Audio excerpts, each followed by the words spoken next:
దేవుని బిడ్డలకి నా హృదయపూర్వక వందనాలు. అందరూ కూడా ప్రకటన గ్రంథం తీయండి.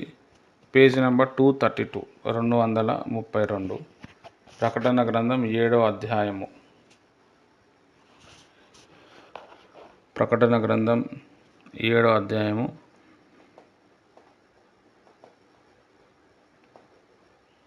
4వ వచనం. మరియు ముద్రింపబడిన వారి లెక్క చెప్పగా వింటిని. ఇశ్రాయేలు గోత్రములన్నిటిలో ముద్రింపబడిన వారు 144,000 మంది. చాలా ప్రార్థన చేద్దాం. స్తోత్రం తండ్రి, పరిశుద్ధమైన దేవానికి వందనాలు. వాక్యంలో వెళ్తున్నాం, మాతో మాట్లాడు. నాకు కనిపించు, అందరికీ కనిపించు. నాతో మాట్లాడు, అందరితో మాట్లాడమని యేసుక్రీస్తు నామంలో ప్రార్థిస్తున్నాను తండ్రి. ఆమేన్. దేవుడు మనతో మాట్లాడును గాక. నిన్నటి దినంన మనం చూస్తే మరి దేవదూతలు భూమి మీదకి వచ్చారు, గాలిని వాళ్ళు పట్టుకున్నారు, ఏర్పరచబడిన వారిని ముద్రించారని చెప్పారు. ముద్రించటం అంటే బాప్తిజం అనుభవం అని మనం విన్నాం. అదొక కోణం అన్నమాట. ప్రకటన గ్రంథం మొత్తం కూడా మనం చూస్తే మొత్తం అన్ని సింబల్స్ ఉంటాయి. అంటే మొత్తం కోడ్ లాంగ్వేజ్లో ఉంటుంది. దాన్ని ఇంతవరకు కూడా ఎవరు డీకోడ్ చేయలేదు. ప్రపంచంలో ఎవ్వరు కూడా ప్రకటన గ్రంథం ఇదే అని ఎవరు చెప్పలేడు. అది దేవుడే చెప్పాలి. ఎంతో గొప్ప భక్తులు ఉన్నారు, దాని మీద అనేక పుస్తకాలు రాసిరు, కానీ అది 30%, 40% అనమాట. అంటే అంత డీప్గా ఉంటుంది. ఇక్కడ మనము రోజు ప్రకటన గ్రంథంలో మనం ఒక్కొక్క వచనాన్ని మనం ధ్యానం చేస్తున్నాం. మన ఆత్మకి ఏదైతే సిద్ధపడుతుందో, ఆత్మకి ఏదైతే కావాలో అది మనం నేర్చుకుంటున్నాం. కొంచెం ప్రకటన గ్రంథాన్ని మనం నాలెడ్జబుల్గా, సింప్లిఫైగా సింబల్స్ని మనం టచ్ చేస్తున్నాం.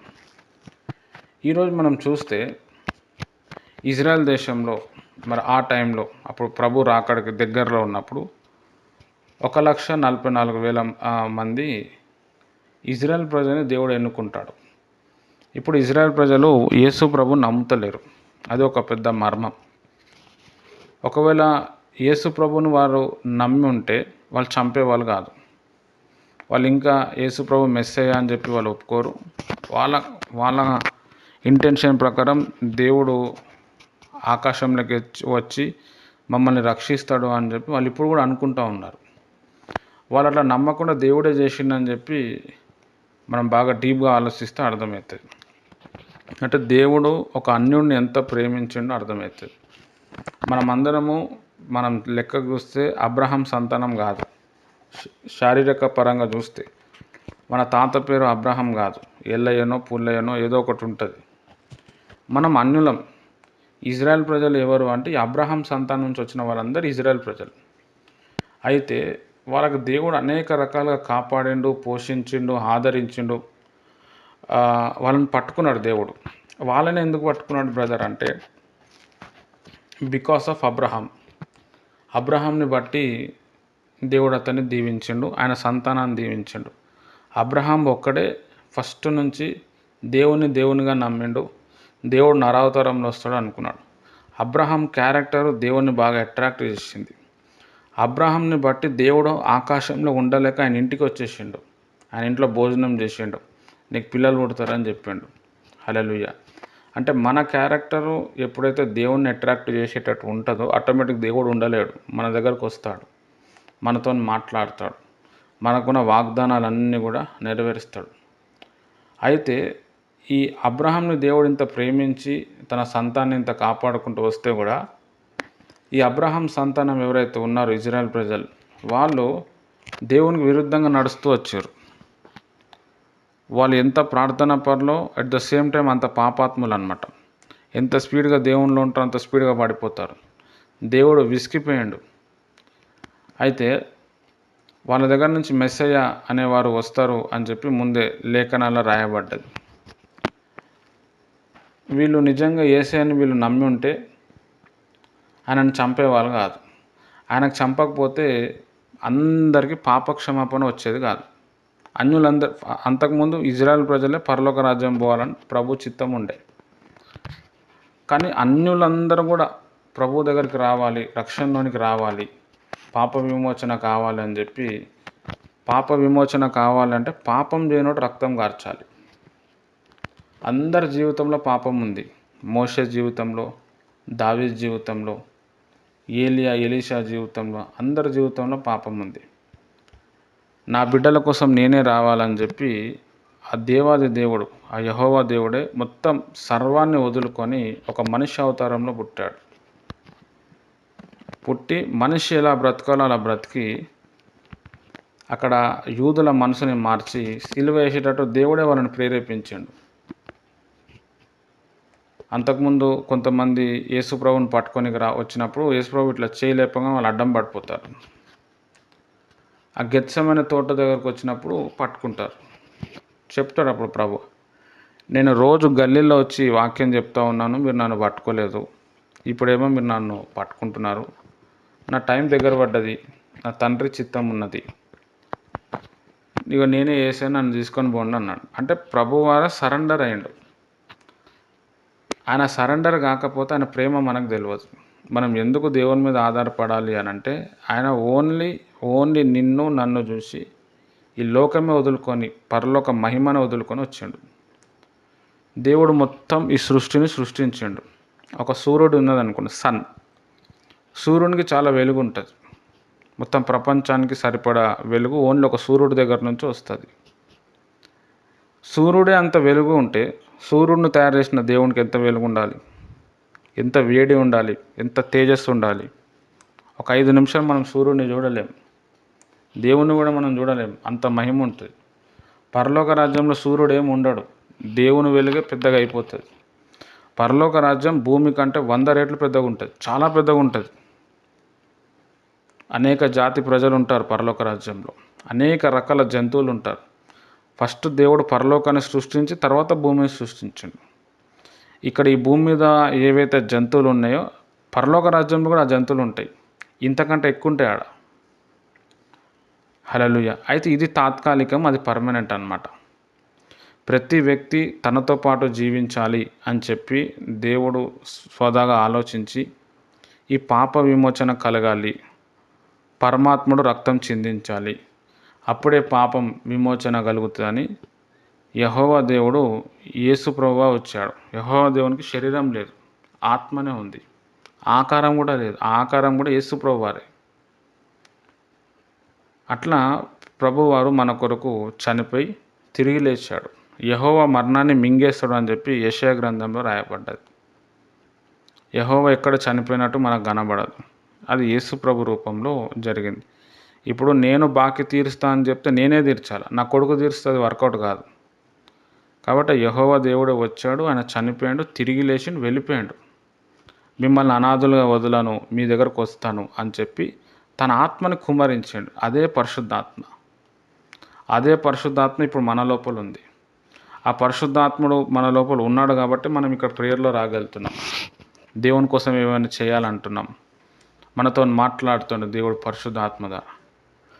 ఈ పరిశుద్ధాత్ముడు ఎప్పుడు వరకు ఉంటాడు అంటే సంఘం సిద్ధపడి, సంఘం అంటే మన సంఘం కాదు, ప్రపంచంలో ఉన్న క్రైస్తవులందరూ కూడా, పరిశుద్ధులందరూ కూడా సిద్ధపడి మధ్యాకాశంలో వెళ్తారు.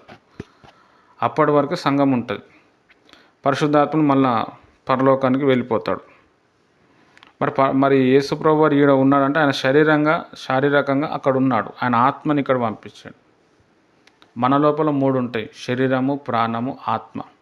ఆత్మ వేరైతే మనం బతకలేము, కానీ దేవుడు బతకగలుగుతాడు. అదే దేవునికి మనకి తేడా. అంటే దేవుడు ఎంత ఒక వ్యక్తిని ప్రేమిస్తున్నాడు మనం ఇక్కడ అర్థం చేసుకోవాలి. మనల్ని రక్షించటానికి, మనకు స్వస్థత కలగటానికి ఆయన గాయాలు పొందాడు. 5200 మీద మొత్తం ఆయన బాడీ మీద గాయాలు ఉన్నాయి. దాదాపుగా 150 సార్లు యేసుప్రభు వారు ముఖం మీద ఉమ్మిర్రు అని చెప్పి సైంటిస్టులు చెప్తున్నారు. ఆయన కడుపు మీద 180 సార్లు కొట్టారు. 110 సార్లు అతన్ని కింద పడేసారు. ఆ సిలువ కూడా దాదాపు ఒక 150-200 మీద ఉంటుంది, అది ఆ కేజీస్ సిలువ. 3 సార్లు ప్రభువారు కింద పడిపోయారు. పడిపోయినప్పుడు ఆయన ఫేసు, ముక్కు, కళ్ళు చాలా భయంకరమైన దెబ్బ తాకింది, దుమ్ అన్నది. ఆయన అది మన కొరకు భరించిండు. ఆయన మామూలు విషయం కాదు. ఆ సిలువను భరించడానికి రోజు కన్నీరు కార్చేటోడు. మరి ఆయననే దేవుడు కదా బ్రదర్, ఆయన ఎందుకు కన్నీరు కార్చిండంటే, ఒక మనిషి ఈ విధంగా ఉండాలి, నాలాగా బ్రతుకుతున్నావు నువ్వు పరలోక రాజ్యం వస్తావని దేవుడే ప్రాక్టికల్గా చూపించి వచ్చిండనమాట. హల్లెలూయా. అందుకే మనం ఎప్పుడు కూడా దేవునికి రుణస్థులుగా ఉండాలి. అయితే ఇక్కడ ఇజ్రాయెల్ ప్రజలు మర్చిపోయారు, ఇంకా వస్తాడు, నమ్ముతలేరు ఈయననే మెస్సయ్య అని చెప్పి. కొంతమంది నమ్మారు, కొంతమంది నమ్మలేదు. ఒకవేళ వాళ్ళు అప్పటి నిజంగా నమ్మితే వాళ్ళు సిలువ అయ్యారు. సిలువ అయ్యకపోతే మనకు రక్షణ దొరకదు, మనకు పాప క్షమాపణ దొరకదు. కాబట్టి దేవుడే వాళ్ళ మనసుని మార్చి వ్యతిరేకత తీసుకొచ్చి మనల్ని ఎంత ప్రేమిస్తున్నాడో ఇక్కడ మనకు అర్థమవుతుంది. హల్లెలూయా. అట్లా తర్వాత చివరిలో ఏమవుతుందంటే, మళ్ళీ ఇజ్రాయెల్ దేశంలో చాలామంది ప్రభుని నమ్ముకుంటారు. ఆ ప్రభుని నమ్ముకున్న వాళ్ళ లెక్కనే ఇక్కడ చెప్తున్నాడు, 144,000 మంది. హల్లెలూయా. అన్యుల లెక్క అయితే ఇంకెక్కువ ఉంటుంది. యోహాన్ భక్తుడు పరలోక రాజ్యం చూస్తే మహాశ్రమలు అనుభవించి కొంతమంది ఉన్నారు, వాళ్ళు కొన్ని లక్షల వేల మంది ఉన్నారు అంటున్నాడు. ఆ లక్షల వేల మంది ప్రజలు ఎవరు అంటే నువ్వు నేను. పరలోక రాజ్యం పోవాలి అని అంటే మహాశ్రమలు అనుభవిస్తేనే మనం పోతాం. చివరి వరకు శ్రమ పడువాడు ధన్యుడు. నిండుగా నీళ్ళలో మునిగాము, కథం అయిపోయింది. చివరి వరకు నిలబడడానికి ప్రయత్నం చేయాలి. ఇక ప్రయత్నం చేయకపోతే ఏం చేయలేము. హల్లెలూయా. ఇక్కడ మనం ఈ 4వ వచనంలో మనం చూస్తే ఆ ఇజ్రాయెల్కి 12 గోత్రాలు ఉంటాయి. యాకోబుకి 12 మంది కొడుకులు, ఆ 12 గోత్రికులు. ఆ 12 గోత్రికుల్లో 144,000 మంది ఉన్నారు. హల్లెలూయా. అంటే ఒక్కొక్క గోత్రికులో మనం చూస్తే మనకి ఇక్కడ లెక్క వస్తుంది.